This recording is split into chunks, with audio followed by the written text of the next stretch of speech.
Bem-vindos ao podcast Caos Planejado, seu programa sobre cidades. Eu sou Anthony Ling e hoje converso com Alain Bertaud sobre Além do zoneamento.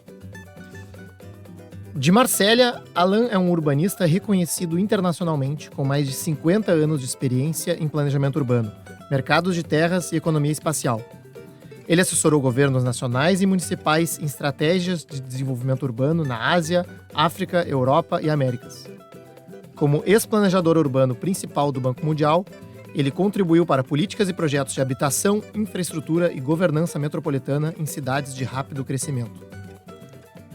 Ele é o autor de Ordem Sem Design, Como Mercados Moldam as Cidades, um livro amplamente citado em círculos acadêmicos e políticos, que foi traduzido para o português em parceria com o Caos Planejado.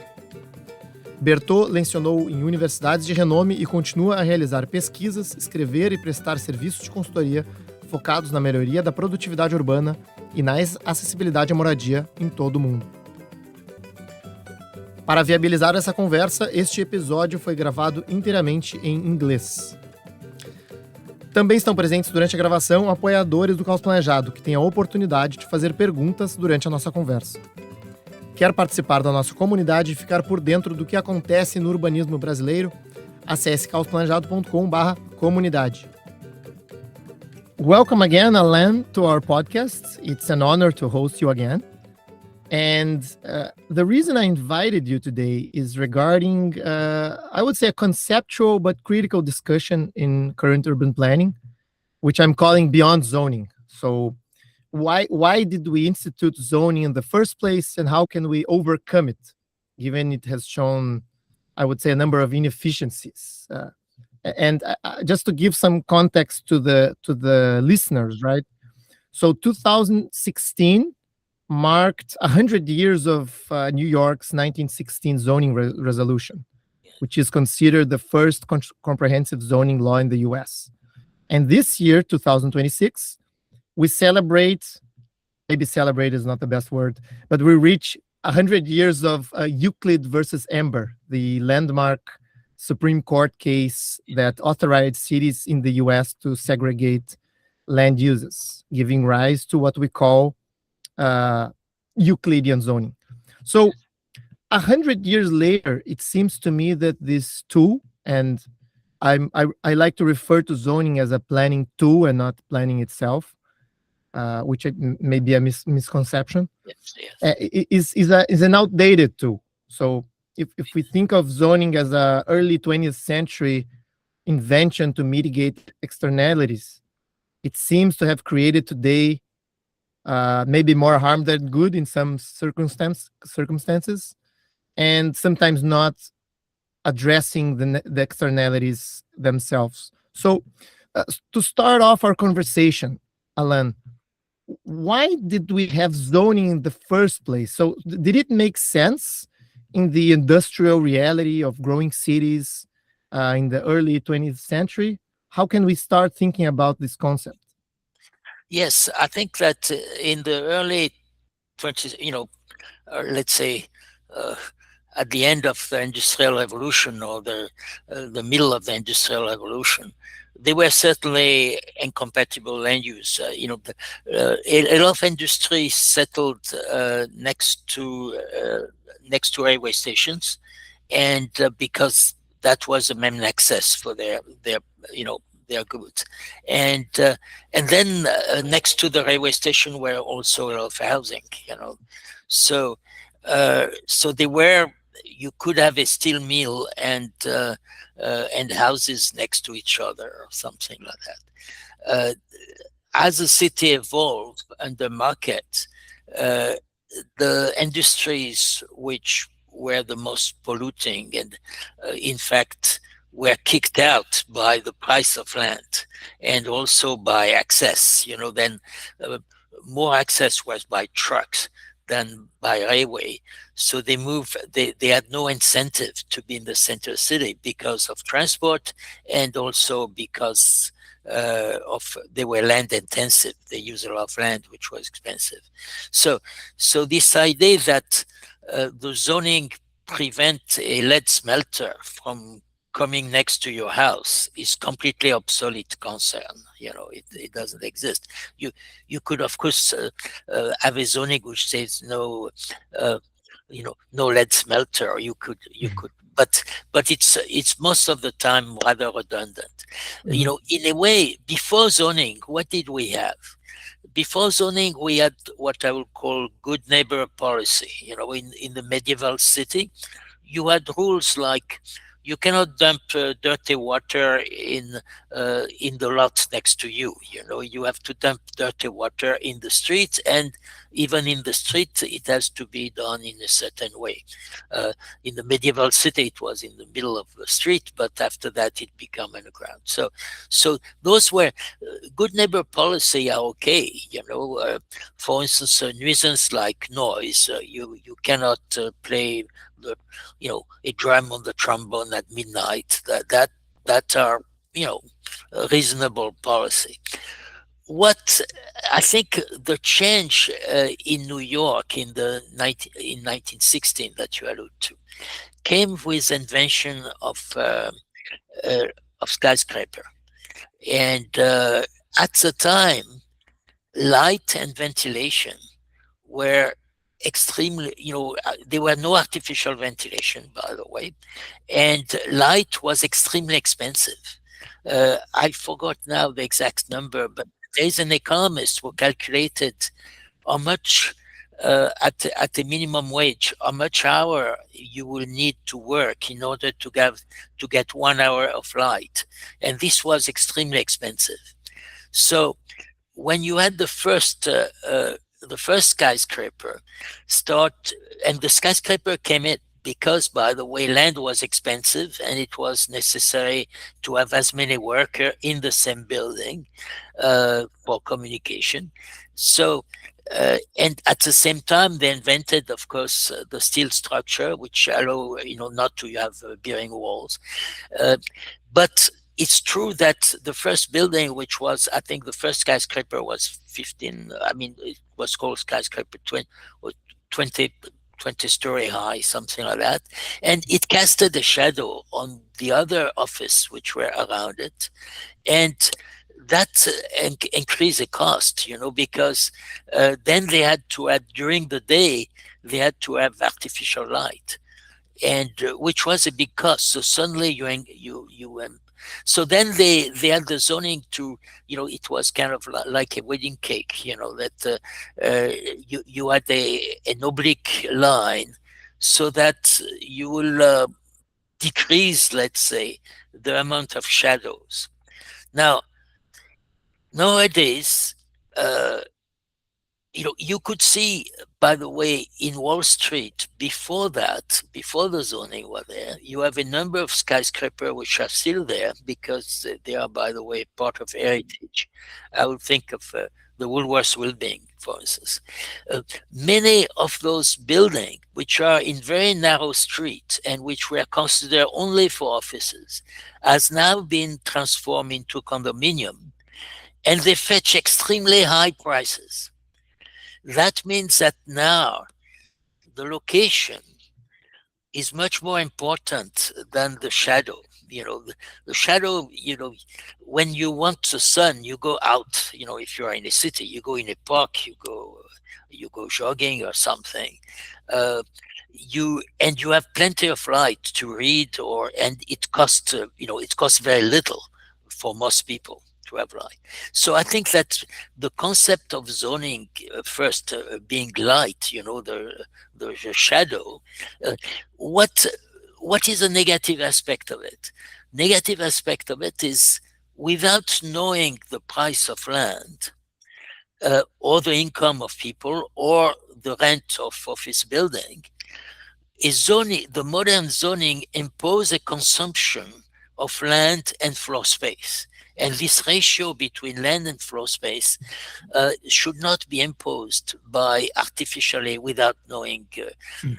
That means that, for instance, I have seen in Vancouver houses which are close to the center where land represents about 80% of the price of a property.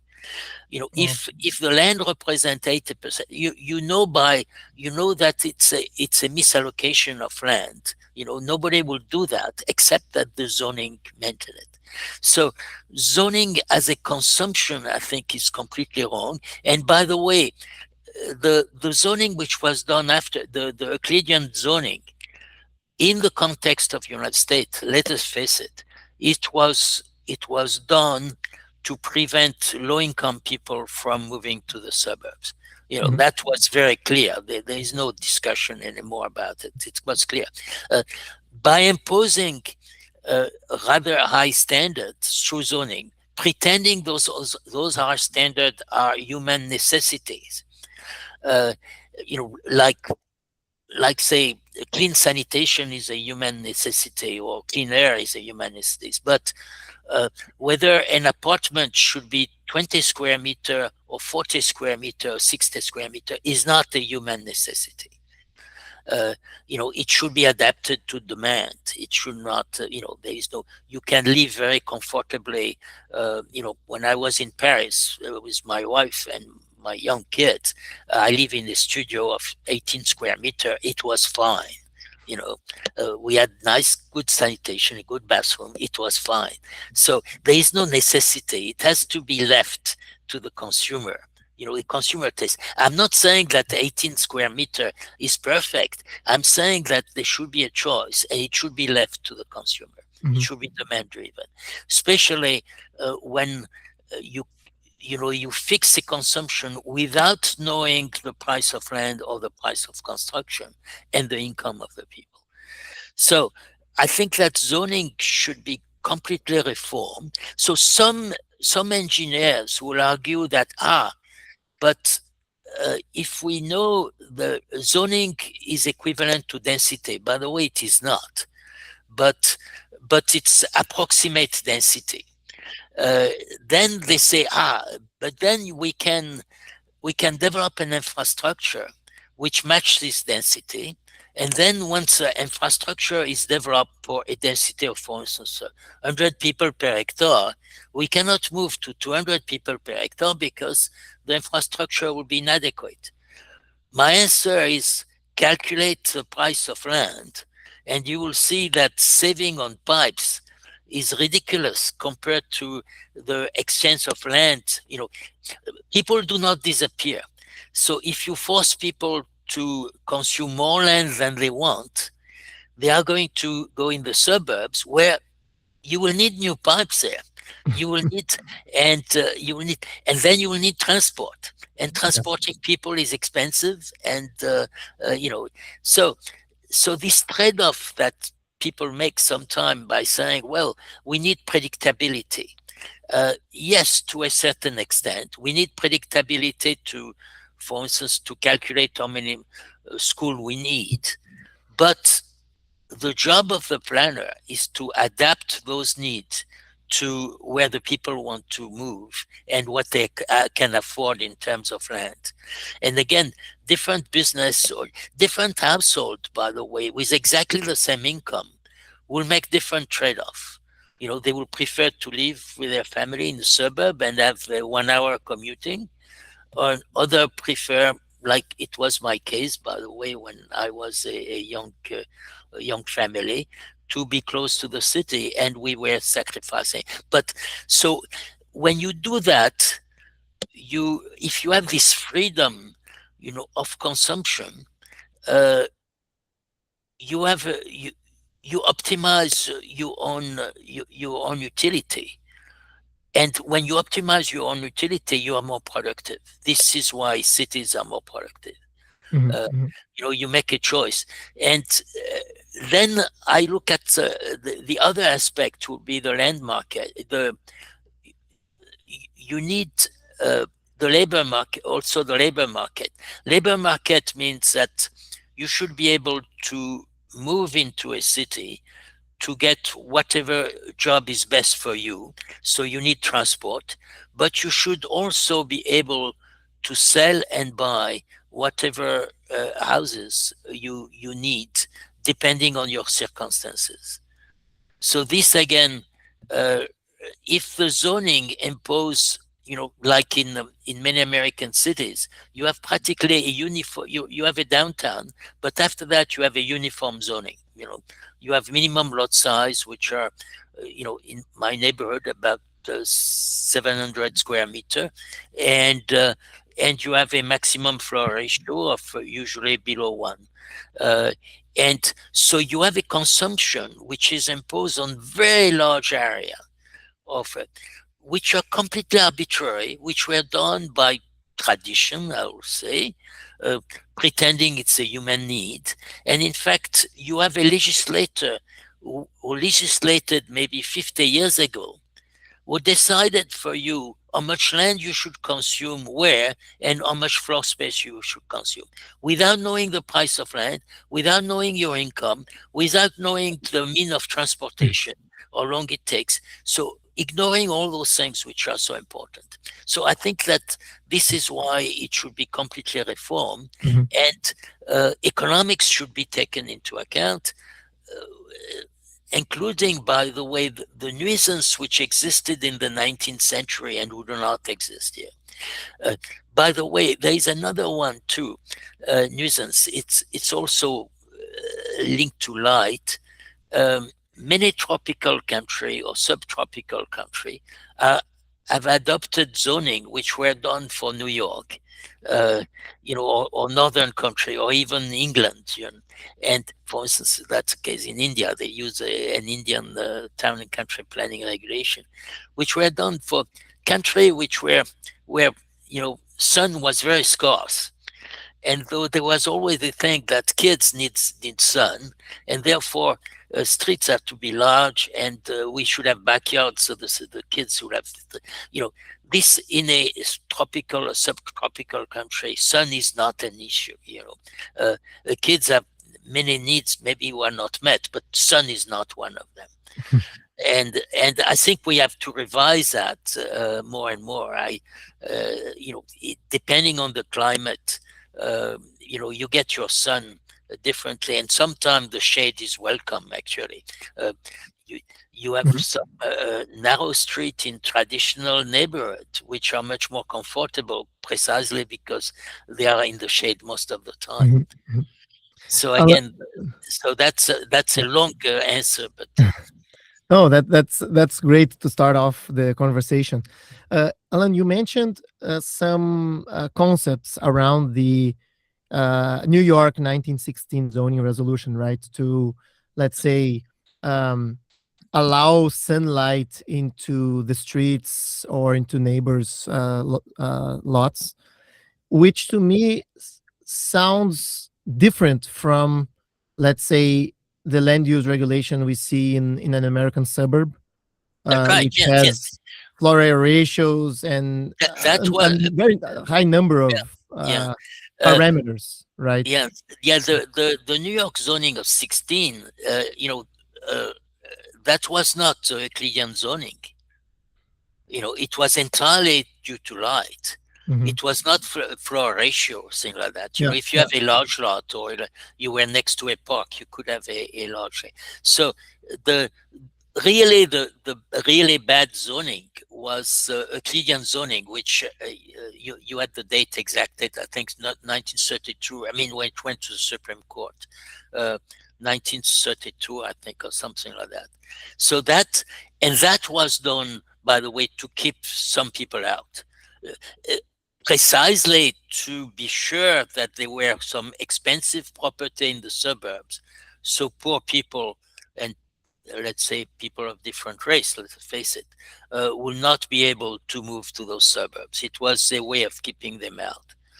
And I must say, still now, uh, I don't think, for instance, where I live here in New Jersey, people are worried too much about race, but they are worried about income.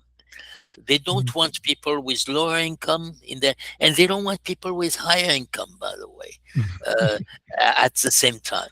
And I think this is very detrimental to a city. We should not uh, aggregate, trying to get people who are just like us in terms of income. I think it's a mistake. Mixed income is a desirable thing, and you see it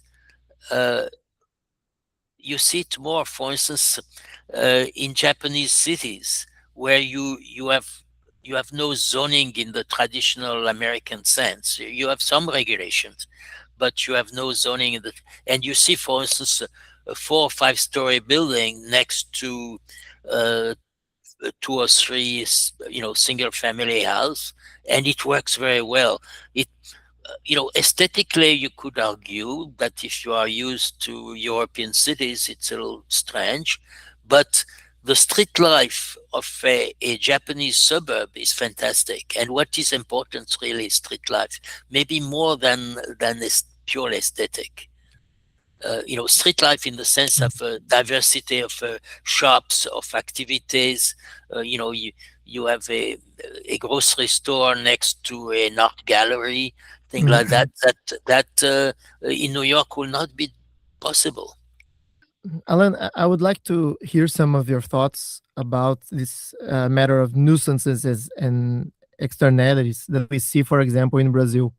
So, in Brazilian cities, we usually have, I would say, a fairly strong zoning code for formal areas with Yes. uses, floor area ratio, lists of activities that can or cannot Yes. be Yes. accepted in different neighborhoods, and informal areas where this zoning is completely, let's say, Yeah. ignored. Ignored. Yes. Yes. Yes. And what, at least as a citizen, not only as an urban planner, but as a citizen, I see that, for example, if we look at the uses, the early 20th century uses, right? It's like Yes. industries and this type of activity, they are regulated by other legislations, like legal restrictions on pollution, on Right. how they Yes. operate their Yes. businesses, on how they discard their trash.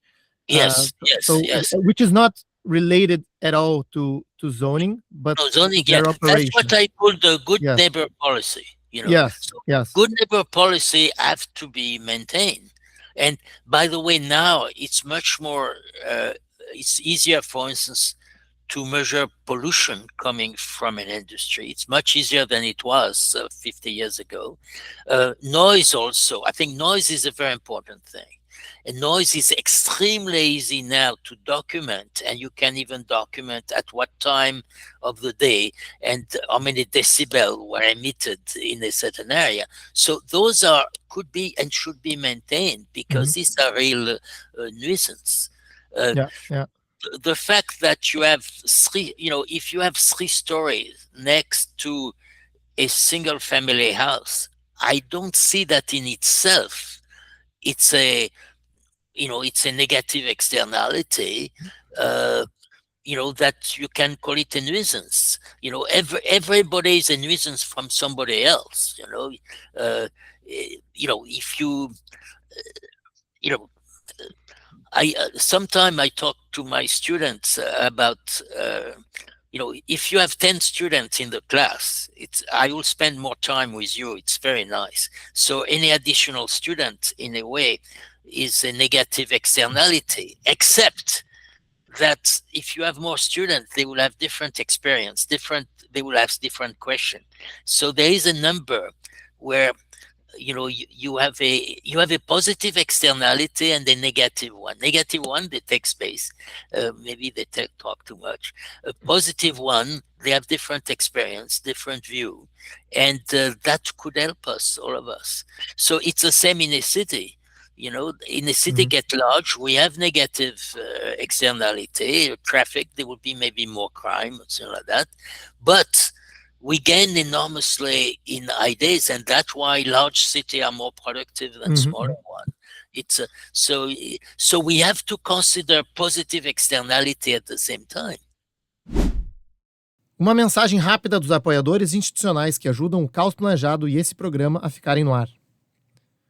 Esse episódio conta com o apoio da OSPA, uma empresa-escola com foco em inteligência territorial, projeto e capital, que atua no desenvolvimento urbano e imobiliário em parceria com governos, investidores e desenvolvedores. E também 0 em 1 Arquitetos, um escritório que compreende a arquitetura como um exercício de leitura, método e realização. Projetos desenvolvidos com clareza, presença e compromisso com quem vive a arquitetura. So I'm glad you mentioned the nuisance of noise, right? Because I think this is a very clear problem with zoning, at least in Brazil, because in principle, the zoning code is trying to mitigate sound externalities, right? Noise externalities. Yes, saying, right, yeah. We'll have industries in this area and residents Yes, right, in yeah. this other Yes. area. But in reality, we see, for example, someone throwing a party at their building or at their Yes, house, right? right, Or yes, yes, or a community club that has an event yes, space throwing right, a yeah. party or Yes, renting it out to parties and generating noise in residential areas where zoning has nothing to do with that, right? yes, right, yeah, And no, and there is very low enforcement of right, yes, noise yes, yeah. regulations, let's say in Where Brazil. where now it should be relatively easy to enforce, you know. Should I be. would say Yes. 50 years ago it was difficult to enforce because we had no way of recording really the decibels. Now on every telephone you can record a decibel, and you will have even the time when the decibel will be, because a lot of those noise nuisance, you could say, well, you can have a party up to 10 o'clock at night. I mean, this is depending on the community, and you could agree that, and then people will be fine. There is an example, for instance, that I hear. I have not the formal documentation. In Paris, we have no zoning for use except heavy industrial use. But say you can open a bakery in every street practically, and the French, as you know, like to have fresh bread and croissant every morning. So it's important to have bakeries a bit everywhere, so you can, in the morning get your croissant. Now, to do the bread, usually the baker have to start at 2 or 3 in the morning, and there was a problem in Paris at the same time. Then they get their flour, there's a truck delivering the flour, and they was in drums which were metallic, and so the people unloading them on the street doing bang bang, at 2 or 3 in the morning. So the question was, well, should we exclude bakers, or the easier way was to coat the drum with rubber so that when they hit the ground, they will not make noise. And again here, so you see the objective there was really the nuisance, which was the noise at 4 in the morning. How do we solve that? And with a little expense, the baker then had to coat these drums with rubber. Then the problem was solved, rather than remove a very positive externality, which was having a bakery next to your house where you could have fresh bread. Mhm, So you mhm. see, the way we should resolve that is on the nuisance thing, and for instance, it's possible you could have a bar which is a little noisy, but say people have to drink inside, not outside, and the inside has to be insulated in such a Mhm, way mhm. that you do not have more than, say, 50 decibels after 10 o'clock or after 8 o'clock at night or something like that. So I think it should be entirely this identify nuisance, rather than arbitrarily say the plot size has to be that, they should be set back of 5 meters, things like that. That I think does make sense. So let's try to advance on that, because I recently read a few books and articles. One of them was Arbitrary Lines by Yes, Nolan Gray, right. Yeah, Nolan. Yes, and he does I think a fantastic critique of zoning in the US. But right. in the end, I think he gave some hints about that, how Houston works. Or I think it's Right. Houston Yes. without Houston. zoning. Yes. But Yeah. I wasn't very much convinced about let's say the proposals to let's say replace zoning, right? So what do you think about that? How would be this enforcement? How would this be By the way, communicated? in Nolan book, I think the most important chapter is an annex. There is a technical annex. I think it's technical annex 2 or 3. I forgot. And I told him, why did you put that in this annex? This is the most important part of the book. And he told me it was his publisher who obliged him to put that. He put it at the beginning. And so it's a technical annex. You may have not, you may have read it, but maybe it's outside the text. It's at the end. It's the most important thing in the book. So anyway, I don't think I read the annex because I listened to the audio version. Yes, right, yeah, and the annex is more. So it's a. I think that you cannot. You have to change it little by little. By the way, it's difficult. People have to realize also that when you say, for instance, in an area, you have a zoning which says every lot has to be, like I remember what in Florianopolis, every lot is 350 square meter, and you have setback and things like that. That people should be aware that when the government say, well, we are going to remove this obligation, it doesn't mean that you are suddenly not, you are conflicting with new zoning, that your house has to be demolished. People are afraid that then the government will demolish their house because the zoning has changed.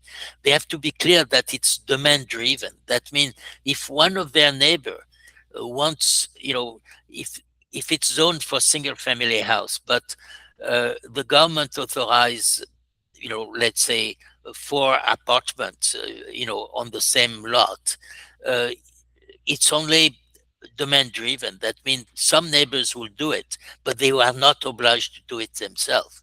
They are not obliged. And I have seen this confusion over and over, including, by the way, New Zealand, where I was last month, where there was a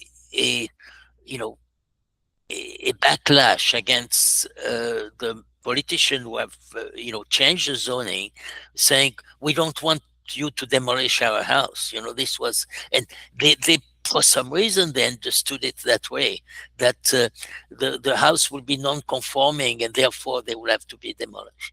So I think we have to be very clear in the way we communicate that it's demand driven. It's not that the government say everybody should live in an apartment of 4-story high. It means that when there is demand for 4-story apartment, this demand should be met. Communication, I think, is extremely important. That's why I think the YIMBY movement in the US and spreading. Do you have a YIMBY association in Brazil? No, not in the form that it exists in the US. Yes, because I see it now a bit everywhere. In the UK last year, I was invited by YIMBY Labour Party, and there was a YIMBY Conservative Party too. So it's a movement. It's a YIMBY movement in the Conservative Party in the UK and also in the Labour. In Australia and New Zealand, they have also. In Australia, the people who invited me were the YIMBY movement. In Australia, it's a very powerful now. I would call it a think tank. They have a lot of associates who studied that, and so I think this changing of zoning is not just a one-shot operation. You have to do it very carefully. Communication is extremely important. That it doesn't mean that everybody has to do it, and this insistence, I think, on good neighbor policy that are enforceable, which should be enforceable, and you should have literally police or then you get, if a bar makes too much noise or a neighbor, they should have a fine. If you document it, you can document it. They should have a fine. Yeah. So I've lived in the US for a couple of years, and I noticed that the noise regulation and enforcement in the US is taken much more seriously than, at least than in Brazil. I mean, if a neighbor calls and the police comes up and shuts down the parties and yes, right, like yes. Yeah, and, that's and right. this is something I think in Brazil unthinkable. Really? Yes, yes, Yes, yes, yeah. I've never seen anything. I mean, I think the party has to be something completely out of control to for Right, someone yeah, to stop yeah, it. You know. yes, yes. So I don't know what's your or it has to be something that happens like multiple times, or like every week or every Right, day. yes, Then yes, you yeah. you you go into some, but I So don't you know. think I don't know that how it happens in other places. then in Brazil, because the nuisance is unenforceable, then people try to substitute it by zoning by saying, well, we don't want any bar or restaurant in It's this area possible. I think because they it's very cannot possible. enforce it. I think Yes, I think it's possible. that's interesting. Yeah. And also that will mean also probably that you don't want anybody different from you. Oh, in terms You of Yeah, habits yeah, and habits. Yes, yeah, yes, yeah, yes, yes, yes, yeah, yeah. yes, yeah. Uh, It's possible. I haven't thought about it that much, yeah, but maybe that's the case. And when you talk about a transition in zoning, probably this type of enforcement or should be installed in some way, right, to give people that's right. Yes, some yes, sort of safety regarding yes. their neighborhoods or their Right, yeah, their yeah, their yeah, yeah, well-being. I don't yeah. know how that could happen. By the way, there is another aspect, negative aspect of zoning, is that it prevents completely housing innovation, architectural innovation.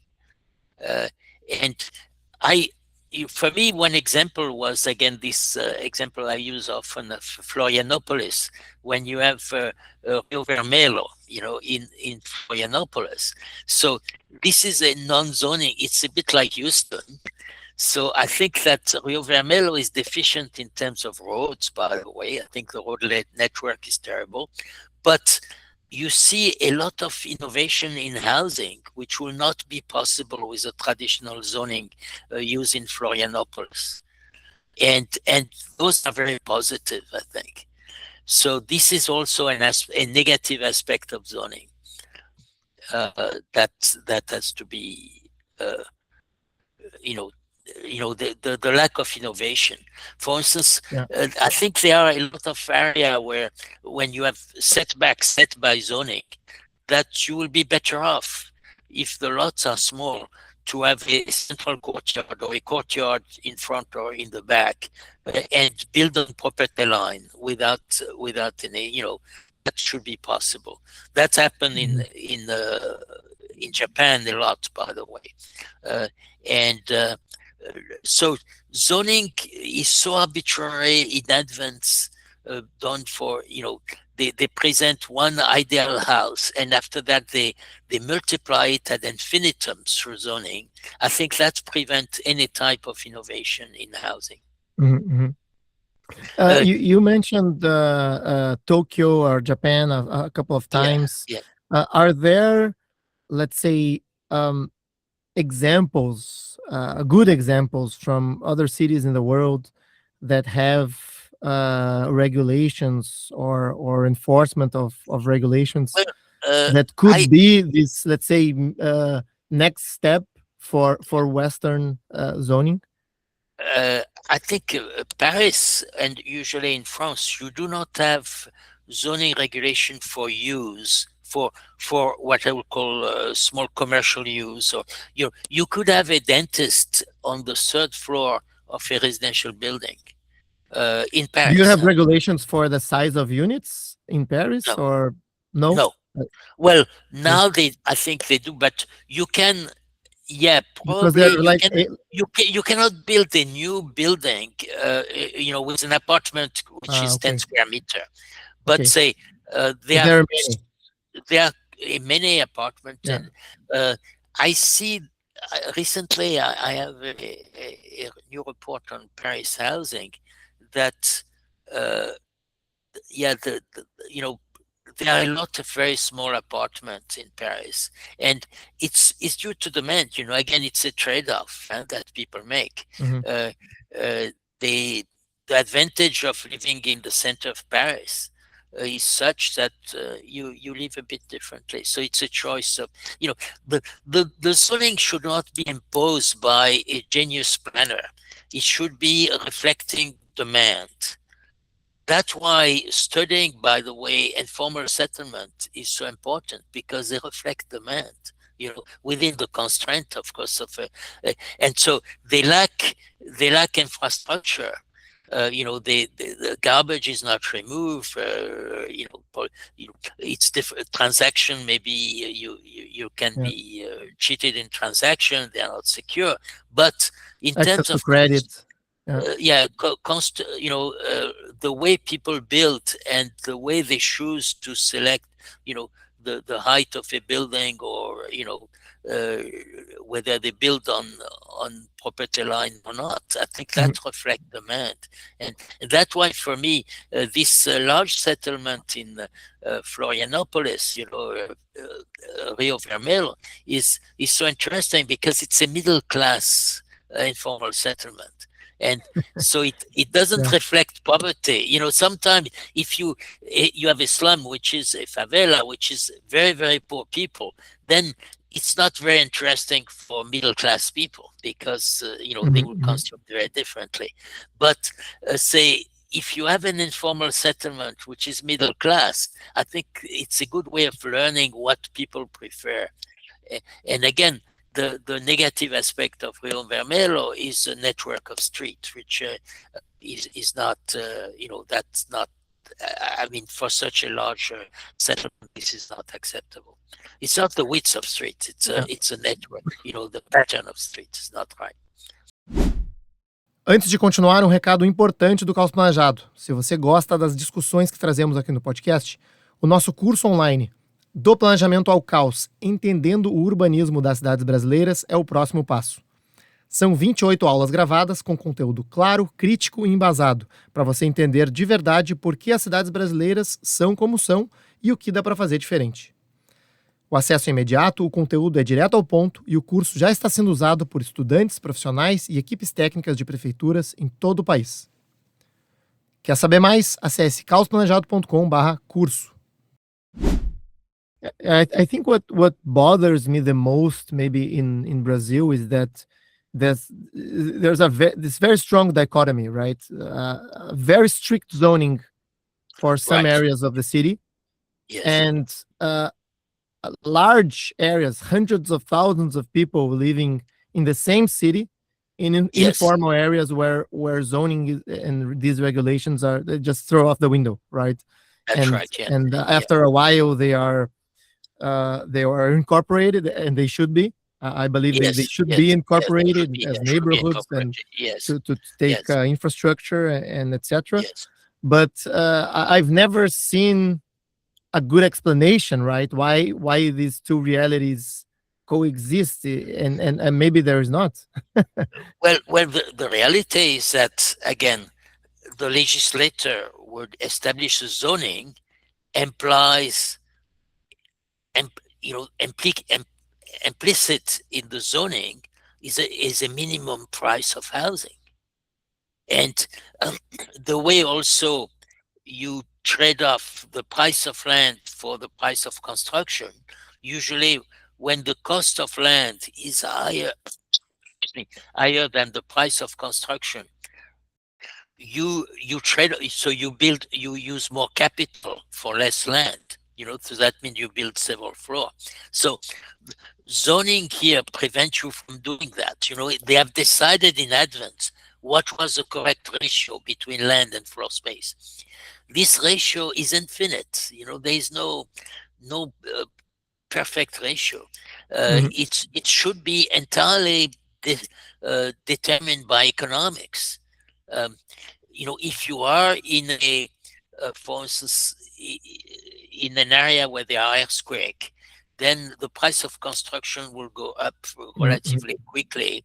And then, of course, you will have a completely different trade-off between the price of land and the price of construction. So you see, it should be local, and it should be entirely on economics. So, Alain, so what you are talking about here, about the extension in the Brazilian city, this zone of completely informal area are people who cannot afford the the minimum The standards, zone there. and Yeah. Yeah. Yeah. prefer even not to afford them, and but then you lose, you need, in my book, or my lecture in general, I said that a city should be built through spontaneous order, the way people decide to live and how much land and floor space they want to consume. It should be up to them.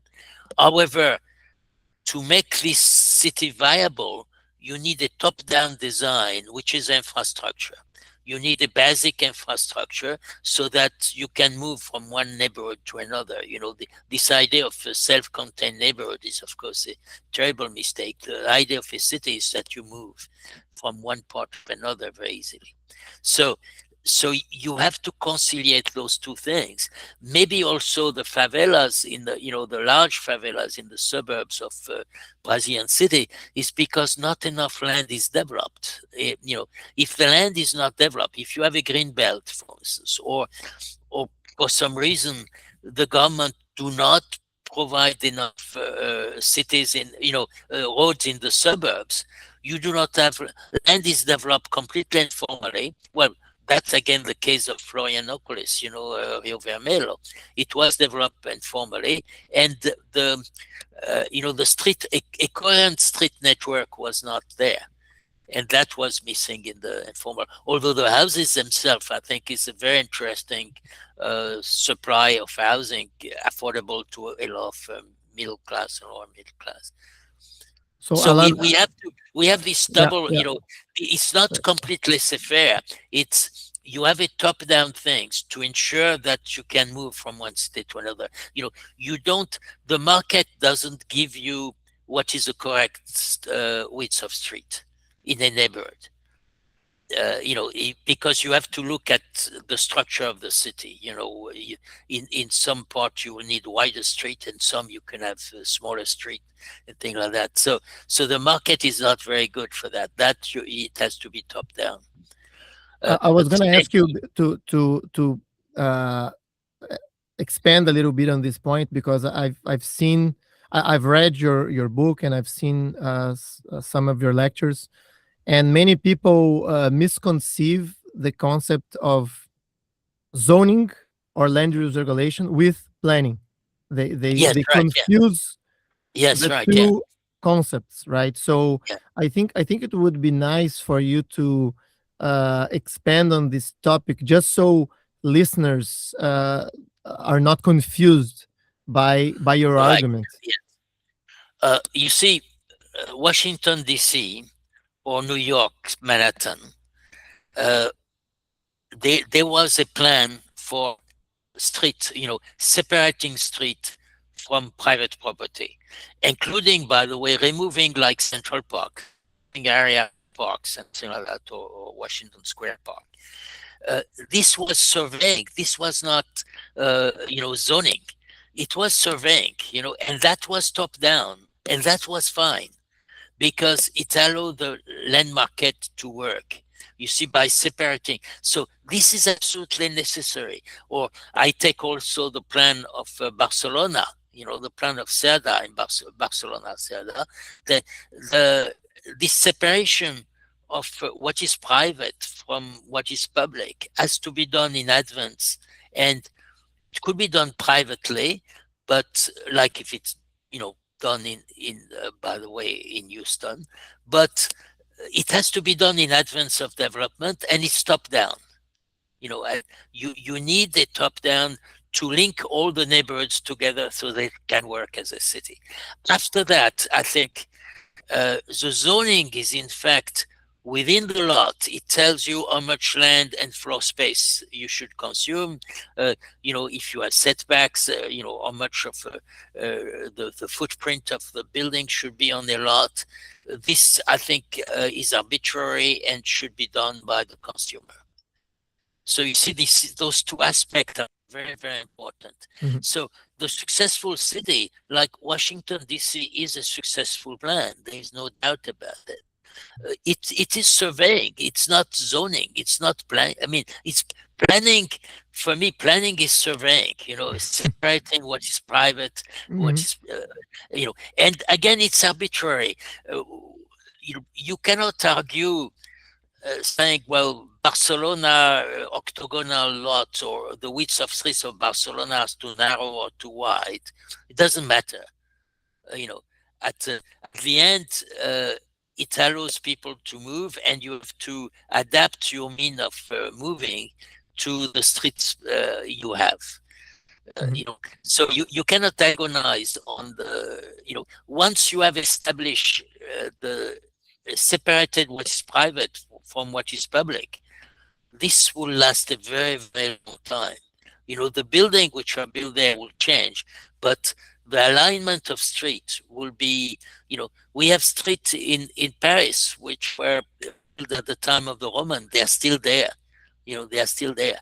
Uh, you know, Yeah. and so so but that's the most important part of planning. And what is missing in your suburbs, the informal suburbs, if there is no street network Mhm. which allow those to communicate and to participate in the labor market, which explain that maybe some of those suburbs have poverty traps because of the lack of access to the rest of the city. So So again, planning there is very yeah. important. So Alan, here in Brazil, we've seen, let's say, a complete inversion of priorities, right? So we consider land use regulation planning. So this Yes, is usually what planning departments do in city governments, and road networks are designed by landowners who develop right. suburban lots. I mean, they have to follow legislation and everything, Yes, but right. Yeah, but it's not designed beforehand in a large scale.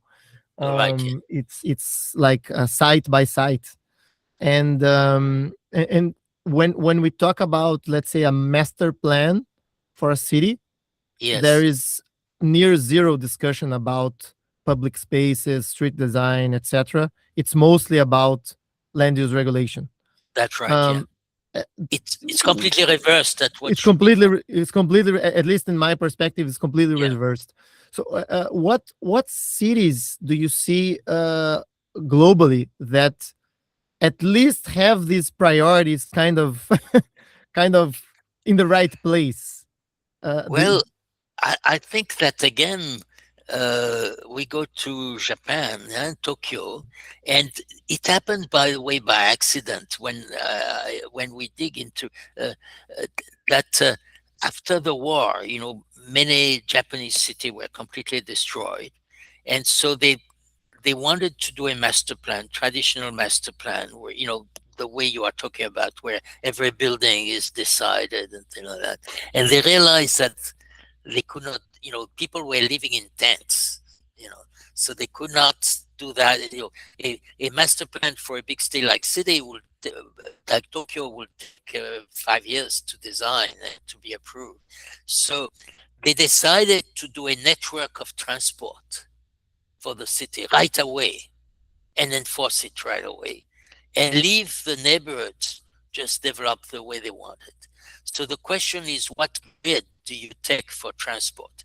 Do you take a grid of, say, a main street every 1 kilometer or every 200 meter or and should this street be 20 meter or things like that? That's important. And it's depend important, but it's also arbitrary, as you said, right? It's like it's arbitrary. It's yeah. arbitrary, but it has, the clarity is important. It's arbitrary, yeah. For instance, in the case of Tokyo, it's interesting that they prioritize a lot the right of way of new railways and metro. You know, they could have decided, like American cities, just to have avenues or something like that, and they have avenues too. And so it's arbitrary, but it has to be done long in advance so that the land market can work. The problem, if you don't have, and by the way, every city also has peculiarity, topographical peculiarity. For instance, in Porto Alegre, you have a problem of flooding, which is, but you have also hills. And so those hills have to be developed in a certain way for storm drainage and things like that. So this again has to be done top down. That the main storm drainage system has to be done top down. The market will not develop a storm drainage system. The storm drainage within a small development could be done locally, but the network for the entire city. And by the way, the shape of a city is important. I realized that even more for some reason during my recent trip to New Zealand and Australia. In Melbourne, they do not have a green belt, but they had what they call wedges. It's supposed to, they're triangular shape where, it's in a way, it's a green belt with several triangular shapes. So the result is that the city developed like a starfish, it with branches. And so they put railways and metro along the branches. But it means that any new building now, the new housing, get at 30 or 40 kilometers from the city, because you have a lot of land, which is very close to the city, which it's not a park. It's just unbuildable. They say it will preserve nature or whatever it's, and I think this is completely wrong. You impose a shape of a city which is the most inefficient. And again, it's all depend on your topography. In Wellington, then the city had a problem of developing, but that's entirely because of the topography, which cannot be changed. They are very narrow valley, and they are so again, the city has to adapt to the each city has to, and that has to be done top down by people who understand that. By the way, understand that the city should grow. One problem also is that some people think that the city should not grow, or that it doesn't matter, or that you can develop land if you need, say, 1 square kilometer every year. It's good enough to develop 1 kilometer every year. You have to have a supply which is much larger than that. If not, you screw up completely the land market. Alain, you mentioned a storm drainage system in Porto Alegre, and I think this has been a growing justification for zoning in Brazil because of many accidents regarding storms. Yes. And usually how the narrative goes is that people think that if we do not regulate private land to help, let's say, or to increase the resilience of the city when a storm comes, the public system would be insufficient or overly expensive to develop as infrastructure to mitigate disasters. How do you see this? I think it's opposite. The opposite. Yeah, you have a topography. You have to assume that the city is going to grow. Any city which shrink is doomed in a way. So it has to grow. Therefore, you have to have a broader view and develop a primary network of infrastructure, for water, in your case, storm drainage is very important, but water and sewer. Sewer also is very dependent on topography.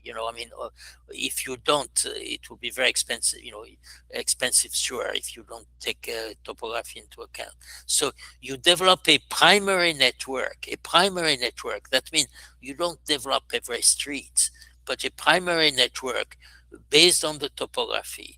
And based where you want to locate, by the way, your sewer plant or thing like that, and then you after that, but it's a responsibility of the city, and it's a long-term investment. It's a capital investment, and of course also you have to, the storm drainage has to be well maintained. I've seen in India, for instance, where they have sometimes adequate storm drainage, but they have flood because they don't maintain it well. It's clogged. Mhm. It's not clean. So it has nothing to do with no zoning. Zoning doesn't say anything about uh, storm drainage.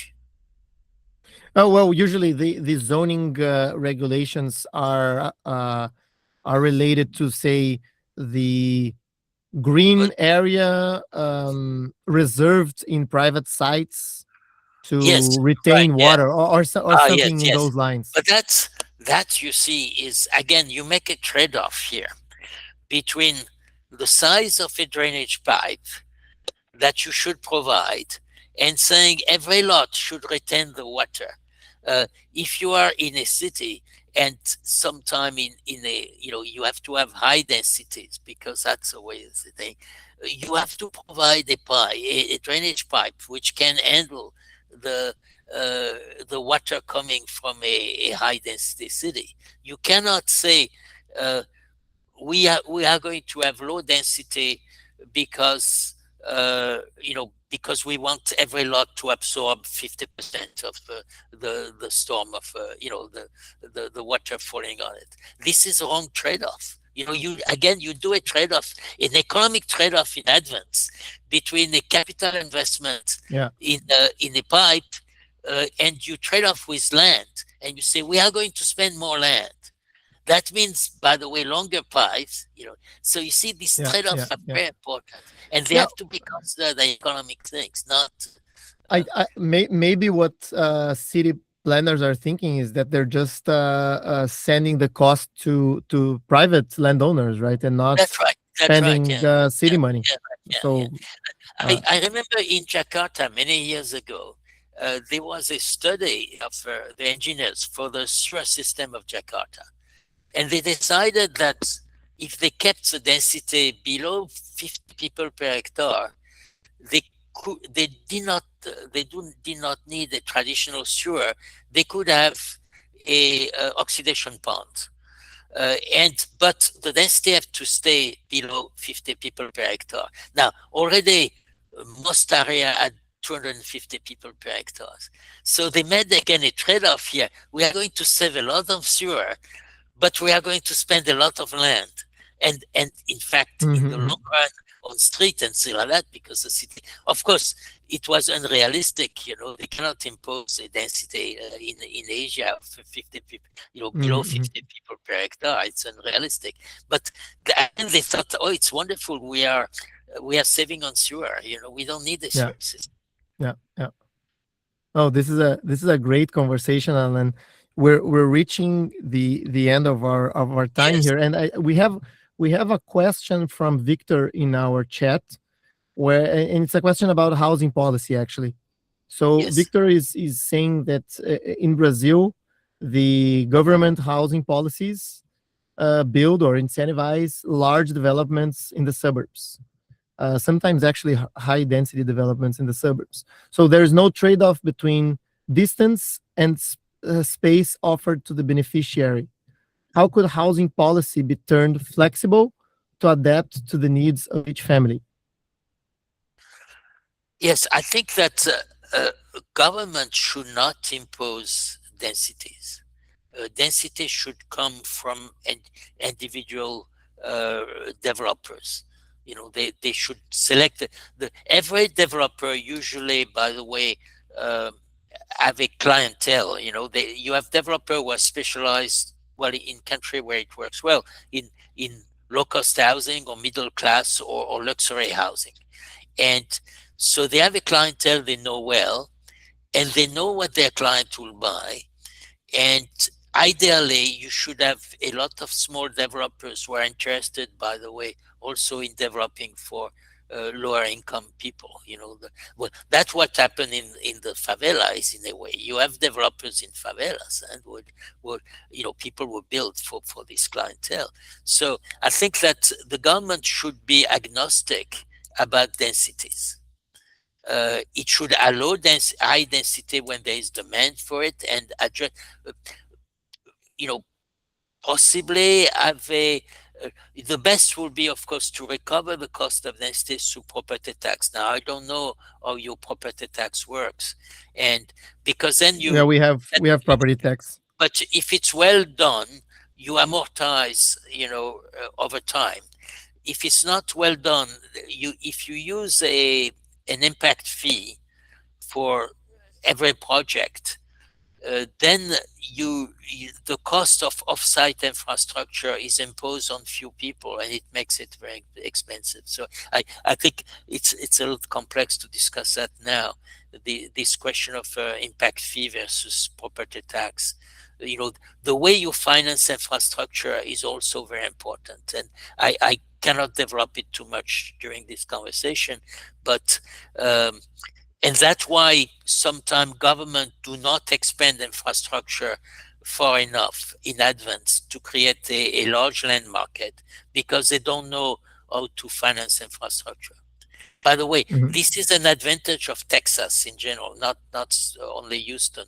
They have a wonderful system. It's called MUD, municipal uh, um urban district, which are in fact large area where the infrastructure is designed in advance. And again, it's a trunk infrastructure. It's not the individual street or something like that. The trunk infrastructure, so that allow large area to develop eventually and connect with an existing infrastructure. Interesting. Interesting. Alan, reaching now our time limit for this talk. Yes, yes. Any further considerations on zoning? How can we reform it? What are your latest reflections? Uh, look at what young people can afford. People who are uh, coming out of college or coming out uh, of high school if they start working. Look at their salary, what they earn. Look at if your zoning as it is, which impose minimum floor space at a certain area, minimum land area. If uh, people will have a start having a job in the city but cannot afford to rent or build a house, or to buy a house, or even when they're, let's say, tech people who are 30 years old, and if they cannot afford to buy or rent a house in the city because of the standards, of less of, you have a zoning problem. So it could be either that your standards are too high, imposed too high, too large floor size, minimum floor size, too small floor ratio, too large minimum plot size, or it could be that the city do not expand its infrastructure fast enough to provide additional supply of new housing. So, uh, and your criteria to change your housing should be affordability. If you have a price income ratio of above 5, you have a problem. There is no reason why somebody who is uh, fully employed in a city at a good, let's take a school teacher, for instance. If a school teacher it's a job which is indispensable for a city. No city can survive without school teachers. If a school teacher cannot afford a house, uh, it is because you have regulations which are not correct, which impose again a trade-off consumption, which and your infrastructure is not financed the correct way. Mhm. So look at that way. Do not, unfortunately now the trend, including in the US, is to say our housing is unaffordable to school teacher or people, even young professional.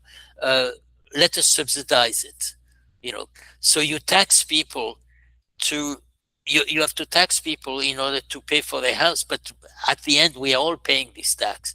The idea that only the very rich will pay tax is not true. you know a tax has to have a large base, so we will pay the tax. So it makes housing even more expensive, Mhm, mhm. or income lower, which is about the same thing. So we have to adjust to those standards. We have to adjust the standards and revise it in terms of economics. There is no minimum standard really, which are absolutely necessary. We can adjust, for instance, the way we furnish a house or something for a small area, and we should let people make the trade-off between, again, access to jobs and where they want to live.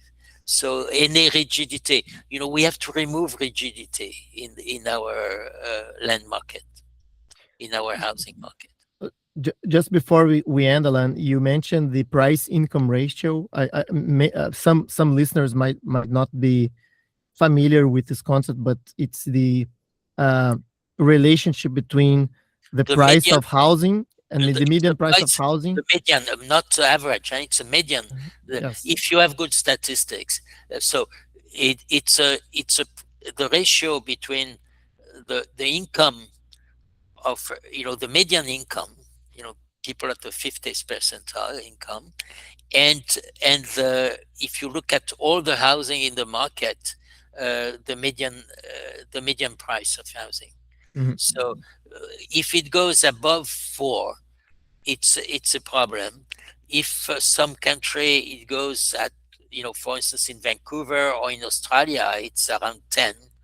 It's a very, very big problem. It means you have screwed up completely your zoning and your planning system. And again, it's not only zoning, it's also the development of infrastructure, again, which has to be done, but which has nothing to do with zoning. The primary infrastructure has nothing to do with zoning. Mm-hmm. Alain, I usually look at the demographia index of affordability. Right, yeah. Is that a good reference? It is good reference, yeah. By the way, the price income ratio, it's a good way to know that you have a problem. It doesn't tell you what to do, because it's only median. And that's why I advocate always to have an income distribution curve, because maybe even the median is affordable, but the people who are below the median are not. But it's a bit like if you go to the doctor and you have a high blood pressure, the doctors say, we have to do something. Some more exams. Yeah. But some more exams, why do you have a high blood pressure? So the price income ratio, and it's interesting because it allows also to compare cities together, why some cities are doing better than others. But in itself, it's again like temperature, blood pressure. It's not a diagnosis. It's a diagnosis of there's a problem, but not a solution. You have still to find a solution. Alain, this was a great conversation. I'm glad to see you still very active in the global urban planning scene, we call it, and also excited to have you once again in Brazil. I understand you might come to Porto Alegre and to Brazil once again. That's right. Yes. Always a pleasure to have you here. Looking forward. If listeners enjoy this conversation, Alain has a book called Order Without Design. We here at Caos Planejado helped bringing it to Brazil and translating it to Portuguese. So you can look it up. We can put up the links to the book to whoever is interested. And thank you once again, Alain. Always an honor. Thank you. Always a pleasure to talk with you. And it stimulates thinking, for me to see different problems, different issues. Nesse episódio, conversamos com Alain Bertaud. Esse podcast vai ao ar com a ajuda de 2 apoiadores institucionais. OSPA, uma empresa-escola com foco em inteligência territorial, projeto e capital, que atua no desenvolvimento urbano e imobiliário em parceria com governos, investidores e desenvolvedores. E também 01 Arquitetos, um escritório que compreende a arquitetura como um exercício de leitura, método e realização. São projetos desenvolvidos com clareza, presença e compromisso com quem vive a arquitetura.